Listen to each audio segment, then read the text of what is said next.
Welcome to this episode of Unraveling Adoption, a safe space to delve into adoption's complexities together. I am Beth Syverson, an adoptive mom of a 19-year-old son, Joey. He's in recovery from addiction, and he is struggling to find his path. I'm walking beside him while working on my own personal growth and healing. We are committed to helping anyone touched by adoption, and we want to help the general public understand adoption's complexities better too. Today's guest is Paul Kimball, an adoptee from Northern California. He's an author of the memoir, We Are All Human Beings, and Adoptee Ponders. Music has always been a huge part of his life, and he currently works as a conductor, horn player, and school music teacher. He didn't realize it at first, but when he reunited with his birth mother, the passion for music made sense. We are going to talk about the power of music to transcend time and space and connect individuals deeply in this episode. So thank you for being with us here on Unraveling Adoption, Paul. Glad to have you. Oh, thanks for having me, Beth. Yeah. It's good for us all to connect. Yes, it is. I feel like we had an instant connection because we're both musicians. Oh, very much so. When you know that world of imagining all the beauty in your head, yes, along with the stress of making something happen. Yes, and all the hard work that goes into it, the blood, sweat, and tears. We get it. So in this episode, like I said, we're going to focus on the power of music to transcend time and space. But first, why don't you give just a brief introduction of yourself and your adoption story so we can kind of get acclimated? All right. Well, I'm 60 years old, and my birth mother was a professional cellist, which I did not know for the longest time, but I knew that she was some kind of musician. She got together with an Armenian man, and way back then, you certainly didn't have biracial children. It was really looked upon as a bit taboo. Even if you were able to get married or something, biracial in general was just like, oh, absolutely. Plus the unmarried part. Oh, yeah, the whole bit. And that's back in 62. Yeah. Yep. Different time. So they had decided with a kind of surprise pregnancy to have an abortion, went down to Mexico, turned around. She suddenly got cold feet, thank goodness, and didn't have the abortion. Somewhere she told her parents, they went off to Fort Bragg, shipped her off to Fort Bragg. She had been in Los Angeles, so it's up northern California, probably about a, 8-hour drive. It's a nice coastal town. So anyway, she had me there. I think she probably was a bit of the baby scoop era mentality where they say that she was torn between keeping me and not keeping me, but obviously got talked into it. She was my natural mother for 5 days.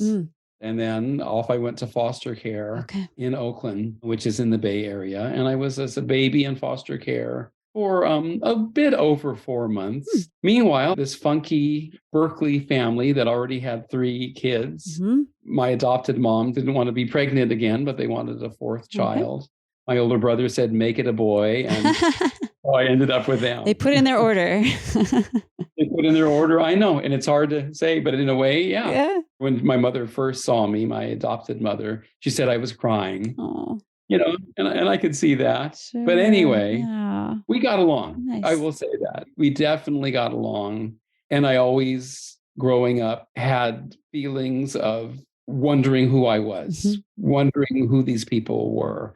I look at pictures of Armenians and thought they were the most beautiful people. Yes. So your parents knew that you were half Armenian and half white, and they could give you a few smidgens of information. So yeah. And it's interesting, you know, as you learn the truth, you find out some of the information was wrong. Oh, yeah. Right. You know, they were saying I was from Iran, but it was actually Iraq. One letter different. And that family immigrated here to the United States in the late 50s, early 60s. So they're Americans anyway.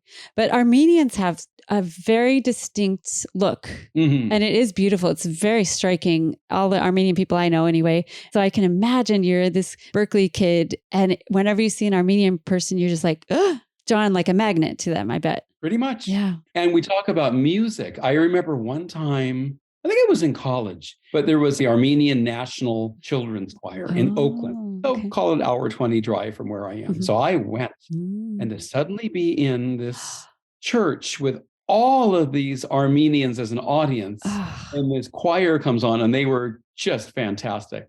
And I'm just looking at all the people and all the children. And so to be surrounded by them I'm getting goosebumps just thinking about that feeling of, oh, I belong. These are my people. Absolutely. Not knowing that I very well might have been related to some of them at that point. It was long before I met anybody. Wow. Wow. And I wonder if hearing the language, even how much of that language is in your DNA, and the history of those people. Oh, absolutely. Yeah. And they're survivors. Yes. It's a really wonderful culture. If you're going to be part of a culture, it's a good one. You don't know about it. It's a good one. Very tight-knit families. When I think of Armenians, I think of really tight families. Oh, definitely. Very family-oriented. Yeah, nice. Yeah. So I'm a French horn player. And so I found myself loving classical music and listening, besides playing it, listening all the time. I'd go to the Berkeley Public Library and take out 4 LPs of something and listen to those. And it's amazing how many of those pieces at this point I've either played or conducted. Oh, I bet. The very first things you listen to are so important because they do stick with you. And for the kids out there, LPs are those big round discs that the DJs use to go. That's right. Vinyl, everybody. Yeah, vinyl. God. Oh my gosh. Yeah. So I remember I'm in high school and I must have been about a senior. And my girlfriend at the time was a viola player. Mm-hmm. And so we listened to this album by Jacqueline Dupre, the great cellist. Oh, I love her music. Oh my gosh. And I can't remember what piece it was. Could have been the Elgar. That's her big piece. But I felt literally sick listening to it. It was beyond music that, and at that point I didn't know why, but it moved me so much that I became obsessed with her cello playing in particular, others as well. And I just started buying every cello album that I could find. Wow. At used places or at back then Tower Records. I remember Tower Records. Those were great. And Jacqueline Dupre had an extremely unique way of being a musician. She was so emotive and I don't know, she was kind of magical. Yes. I don't know anyone else that's ever played like her. Cello or anything. She was like an angel or something. It felt divine when she would play. Yeah, it's unreal. Yeah. And she had a short career because of the multiple sclerosis. Yes, tragic story. Yeah. But what I didn't realize at that point was that I was searching for my mother. Yes. No. So finally, as I got older, I sought out the non-identified information that Children's Home Society, which is where I was adopted from, would send out. And I found, and so many other adoptees, when I hear about this, you can only take so much information. Right. So the letter arrives and I made sure that everybody was asleep in my house. And I opened it up and I'm reading along and it said, your birth mother was a professional cellist. And I could not believe it. Oh my gosh. And then I also believed it. I mean, this is after listening to hours of the Elgar Concerto, the Dvorak, the Haydn Cello Concerto, which I literally just conducted a week ago. So that got me on the quest. Did you know she was a musician at all, or was that non-identifying paper? I knew she was some kind of musician. Okay, so you had that from your adoptive parents knew that. Okay, but you didn't know she was a cellist, but ding, ding, ding, ding, that all of a sudden made sense. Absolutely. Now, when you said that it literally made you feel sick when you heard Jacqueline Dupre, like in a good way or a bad way? You know what I mean? Boy, you can't even define it like that. Like butterflies? No, what's the word where it's so inside of you? Like visceral? That's the word. Visceral. That's the word. Yeah. Visceral. And I just couldn't quite figure out what it was, but just, I don't know, like a homing pigeon or something. Yeah. You just knew that there was a connection there. Did your girlfriend go, what the hell is going on with you? Did she? I think she just thought it was beautiful. Oh, okay. But she definitely knew that we would talk about cellists a lot. You know, that's part of the deal. I wondered why you didn't play the cello if you loved it so much. Had you already been on the track of playing horn? Yeah. I mean, I liked the sound of the horn in, I guess, 3rd or 4th grade. They played us the Disney Peter and the Wolf. Oh, yes. So you like the hunting horns. And I said, oh, I want to be the wolf. Aha. Yeah. So I like that sound. I was the duck. Oh, for sure. Oh, I know. Yes. As the horn player, I'm sorry that we ate you. I know. The feathers. Yes. But I played the horn part on that. Nice. Okay, very good. That was always a question as I was reading that. Why didn't you play the cello? But I know you kind of either go the band or the orchestra route at a certain point, and it kind of pushes you in a certain direction. And I think you said your brother played trombone too. Uh-huh. Yeah. Yeah. Now, it sounds like your adoptive family was also quite musical and supportive of your music. Yes. Oh, very much so. And it sounds like it was really your whole world, kind of like it was for me. It was like, I'm a musician. Yeah. I mean, the arts were. I mean, I do a lot of acting as well.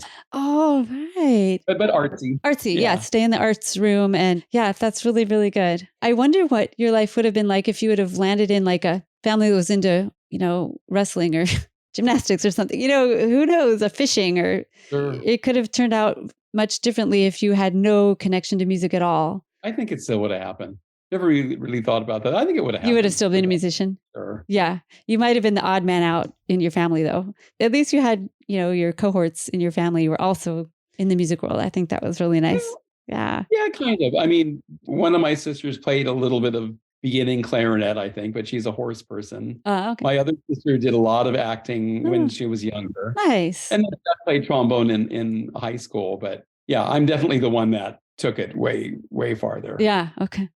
I think you mentioned in your book, which everyone should read your book. It was a very good book and it didn't take me very long to read, but I just kept wanting to learn more and learn more. And you do a really cool thing in your book with the up and down type is the facts. And then the italics is what your inner thoughts are. Yes. It's almost like we're seeing a therapy session or something or inside your brain. Yeah. So it's really interesting. So you're back and forth, facts and then feelings, facts, feelings, facts, feelings. So in your book, I think you said that you wish you would have been able to play along with your birth mom sometime because you both played in similar situations in pit orchestras and on stage. And wouldn't have that been amazing if you could have played with her? I can't even tell you. And that's part of the tragedy is that when we met and we were together for about 3 months and I had no idea that the secondary rejection was going to happen. And when it hit hard because I imagined that. I thought, our paths have now crossed again. We can do things together. Play duets in the living room, if nothing else, right? Oh, yeah. Well, there were times, this is especially when I was in a symphony and she was in a symphony, like at 4th of July, I'd look up her symphony and go, well, of course, we're both playing 1812 Overture. Of course. And so we'd be doing the same thing on the same night. Synchronicities. So you had 3 months of bliss with her, of amazing reunion and getting to know her. And you met several times, I think, right? Yes. I want to say, well, several might actually be just 2 times, I think. But the first time was I went down and stayed with her and my half sister, who was a flute player, by the way. Oh, and you could have had a trio. Yeah. Flute, horn, cello. That would have been lovely. That would have been great. And we probably spent 2 or 3 days together down in LA. Yeah. And then she came up to Stockton. And then I think we all went to San Francisco, where I didn't know I was saying goodbye to her. Didn't know that, And so as you saw from the book, you could just tell that she was going through the shame and the secrecy. I was a secret. We've got to keep me a secret. Only child of a very wealthy family, pretty well known down in LA. We're going to bury this. Much as we hit it off, I also got to see her pain. Oh. And that's a window into the complexity of this. Yes. Where she just one night on the phone had completely lost it. And I'm trying to calm her down. She goes, everyone's going to think I'm a slut. I want somebody to go and admit me to a mental hospital. I kept saying the word slut over and over again. Oh, that just hurts so much. Absolutely. And so I feel for her, as tragic as it is. And I just want to just put my arm around her and go, we could have made this work. It would have been fine. And that's before all the social media and everything. I was going to say, what decade was this? It's about 20 years ago. Early 2000s? Oh, it was right before 9/11.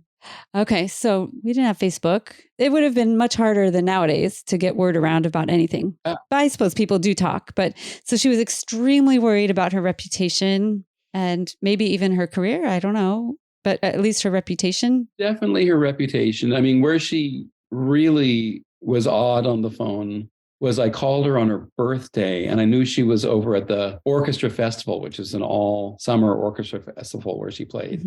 And she was just very silent on the phone, Even just worried talking to you on the phone. Wow. Yeah. And so that kind of ended. And then she ghosted me for a while. 9/11 happened. And then she sent me that letter that's in the book. And rewriting that letter for the book is horrifying. Yeah. But basically it was the rejection letter. It was, you have a good family, stay with them. stay away from me. And I'm Mr. Kimball. For anybody that's listening to this, students, if you have to be listening, I'm the beloved music teacher, and that's part of who I am.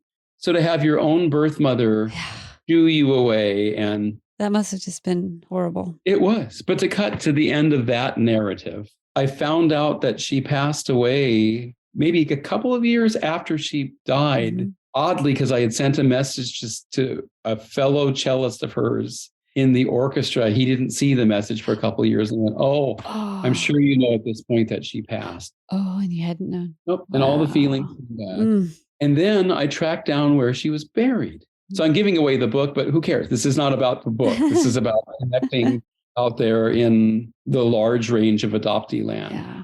But anyway, I go down to the cemetery and they tell me where she is, and I'm right where she's supposed to be. And there is no headstone. There is nothing. So I look all around and then finally contact somebody from the office, and they contact whoever they are and they go, yep, she's right there, but nobody did a headstone. And this is a person that played Carnegie Hall. Yes. This is the lady that was on Top Tunes and New Talent, which was an offshoot of the Lawrence Welk show. Broadway shows. Yeah. So to my surprise, they let me do the headstone. Wow. Why would they not let you if you're going to pay for it? Well, maybe they don't care. I don't know. I thought you maybe have to prove that you're connected to the person. And I told them exactly the story. I mean, all the details, but I just said, she put me up for adoption, but here I am. So I have my own privacy about once a year and go and clean it off. Spend some time over there. There's a beautiful picture with your horn and the beautiful headstone you had made with the treble clef. And did you say to my loving mother or something? I think I said that, or beloved mother or something. Oh. But even in the confusion of the real world, I could never get a death certificate. So I might even have the wrong year. Oh my gosh. I thought that later and went, oh my gosh. Seriously, when did she actually pass? So a lot of it is still a mystery. And the half-sister is... She has very large mental issues. Okay. So... And she was the only other child that she had. So... She's the only other child, and my birth mother was an only child. Oh, okay. And her parents were probably gone. And oh, absolutely. Yeah. That kind of puts things in perspective. You reach the pinnacle of your career, and then there's no family that you're in touch with. I mean, you would have been there for her, but yeah, she died alone. And God, that's just so sad. Well, and interestingly, I mean, this is the perfect time to do this interview because part of that festival that I was just conducting is done. But knowing all this, I can't bury my love and connection to the music. And so that's where it's hard. It helps as an artist, got so much feeling. It's right there. I was going to say, my son and I have said many times, music has saved our lives. Absolutely.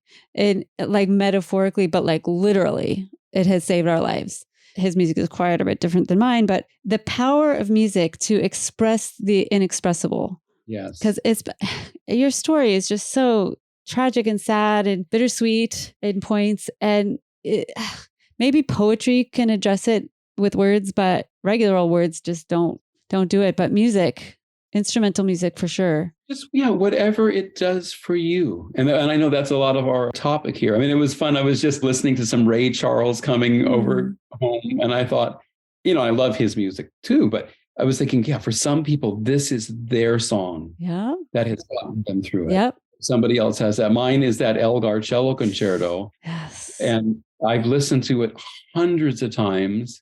And when I get sad, there's that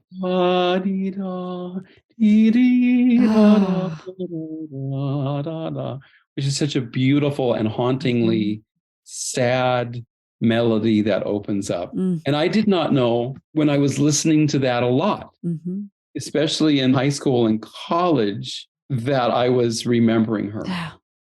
I wonder if she practiced it while you were in her womb, I don't know if she practiced that piece, but I'm sure she practiced the cello while I was in it. Oh, yeah. I did ask her about that piece that one time.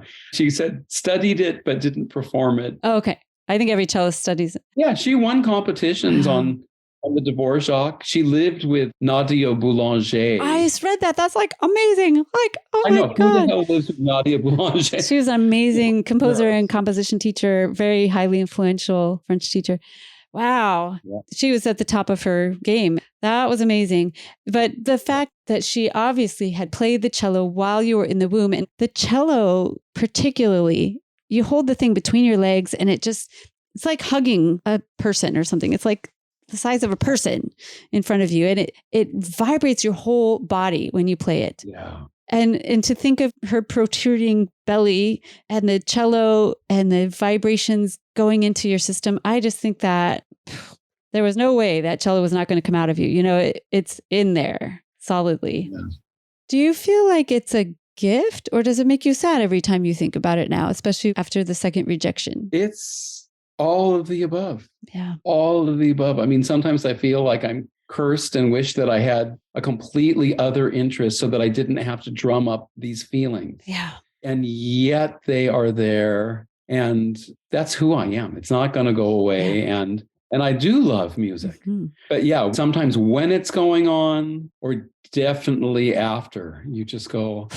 And so that's where I think your program is so important, because you, as an adoptive mom, have empathy for your child. You have empathy. You want to know what's really going on with him. And so any human being is going to have whatever behaviorisms that they have.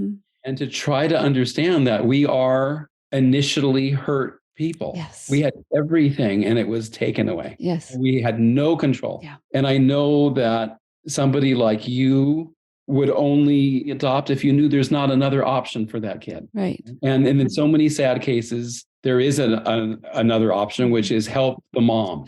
Yeah. Help the mom keep the child. Yes. Yeah, I'm very much a family preservationist now. I didn't understand it at the time, but yeah.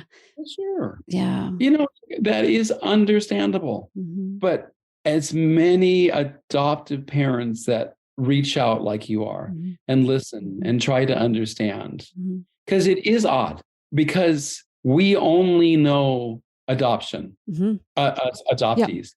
We don't know anything else unless I think of the 5 days. Yeah, the 5 days. That I had with my birth mother. Yeah. Over in Fort Bragg. If you think of any other type of trauma, like pretend like you're a 5-year-old whose parent dies. Well, you have, maybe 5 is not the greatest example because you don't have that many memories before 5. A 7-year-old, there was a you before this tragedy occurred. But an adoptee, especially a infant adoption, you've got nothing to go back to. It's brutal. It's really brutal. You're only in that. But the way out of it, because I realize I'm talking to more than just you, Beth, which gets me on these, is connecting with other people that are similar and sharing the pain and the knowing that you are not the only one, that you are not crazy. Like I say in Reckoning with the Primal Wound, the movie. That's step number 1. And step number 2, I guess, is allowing yourself to pursue happiness, even though the pain is there. And that's why I take tons of hikes, especially now on Facebook. I turned into the hiking guy that tells you, here's where I went this weekend.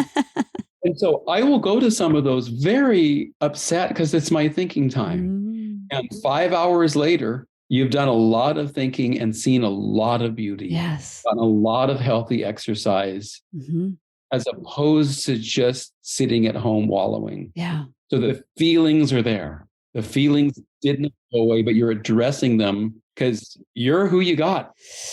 Yep. You got to figure out a way to make it work, so you've used music, hiking, and teaching, I'm sure gives you a lot of joy and frustration, but I bet you get a lot of joy and satisfaction teaching. Oh, yes. I mean, of course, my own family, we're proud grandparents now. Oh, congratulations. Boy, thank you.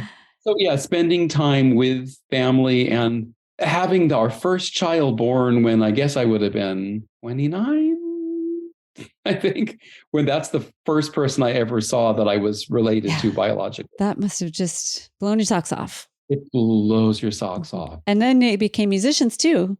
Your daughters are musicians? Yeah. Do they still play? One of them does. The other took cello. Okay. One of them took violin. The other took cello. The cellist married a musician. Okay. And our grandson is liking this little kind of light up piano thing and he's only 5.5 months. So Nice.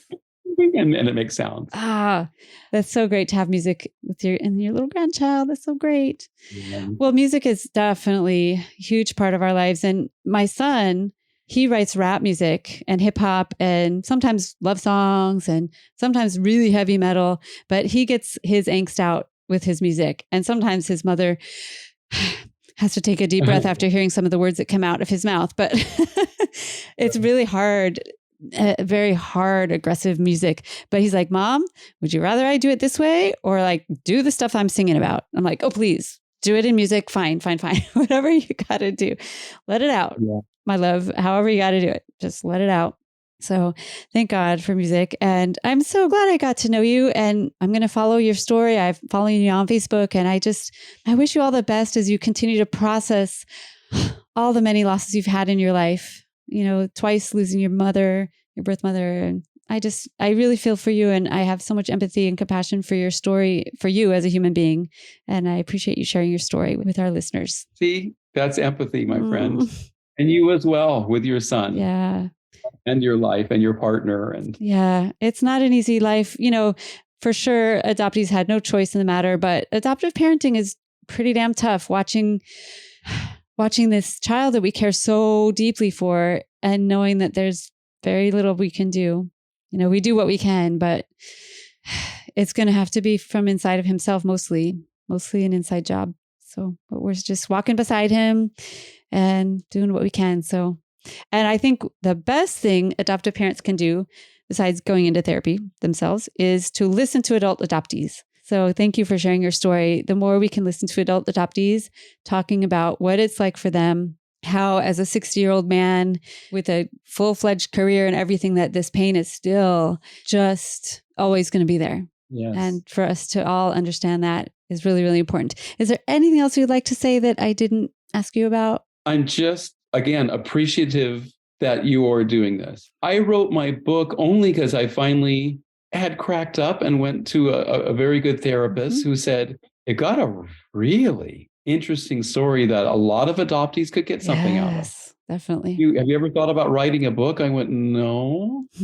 But then I said, but if you think I should, I will. Very good. You like to follow directions. Good. For exactly this. We're not a gigantic audience, but when anybody contacts me and says, ooh, I heard or listened. And the same thing, when I listen to some podcasts, it's fun to sometimes contact that person and go, thank you so much. Oh, and I get something out of every single one. Yeah, me too. And I listen to a million podcasts, but I hardly ever reply. It's kind of hard podcasting. It's like it goes out and a few people come back and tell you something. So we really appreciate when you do, by the way. But yeah. And I should tell people, yes, go get Paul's book. We Are All Human Beings, an Adoptee Ponders. So go get his book. And also you have an excellent podcast episode with Haley Radke on her amazing podcast called Adoptees On. And that one, you share more details about your story, kind of go from start to finish. And that's why I didn't want to just do that again, because you already did that in a beautiful way. So I wanted to stay just talking about music and how the creativity and the mystical nature of music can just make us feel connected to people. Very much so. All right. Well, thank you so much. This was a really, really nice conversation. Thank you so much for being here. Oh, thank you, Beth. Yeah. Fantastic. And listeners, please share this episode with anyone you know, maybe a musician friend or an adoptee or just anyone you think that would be touched by Paul's story. And find Unraveling Adoption at unravelingadoption.com. And we're all on the social media apps too. And we do have Patreon if you're interested in supporting us so we can maintain this commercial-free enterprise. We're at patreon.com/unravelingadoption. Thanks again for listening. And Paul and I want you all to stay safe.